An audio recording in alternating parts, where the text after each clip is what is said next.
আলাইকুম গাইস, সবাই কেমন আছেন? আশা করি ভালো আছেন। আলহামদুলিল্লাহ, আপনাদের আমি অনেক ভালো আছি।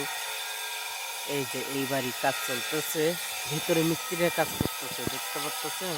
ওই যে ঘরের ভিতরে মিস্ত্রি কাজ করিচ্ছে, আর আমি বাইরে বসে থেকে মশলা পাহারা দিচ্ছি, আর মশলা নিয়ে যা দিচ্ছি মিস্ত্রি করে।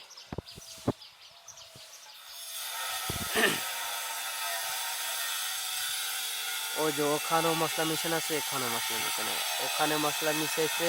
ওই যে ওই বাড়ির কাজ করতেছে, ওই বাড়ির কাজ দেখছেন। গ্রামটা কিন্তু অনেক সুন্দর। এটা কিন্তু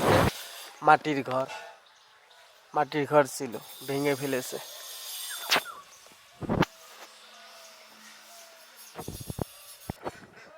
ভিডিওটা ভালো লাগলে অবশ্যই লাইক কমেন্ট শেয়ার করবেন। আর আমি বসে থেকে মশলা পাহারা দিচ্ছি, বুঝতে পারছেন? ওনারা ভিতরে কাজ করতেছে, আমি বাইরে থেকে মশলা পাহারা দিচ্ছি। রোদ প্রচুর গরম, জামা কাপড় সব কিছু ভিজে গেছে। ভিডিওটি ভালো লাগলে অবশ্যই লাইক কমেন্ট শেয়ার করবেন, ফলো দিবেন, ফলো ব্যাক পাবেন। ধন্যবাদ সবাইকে।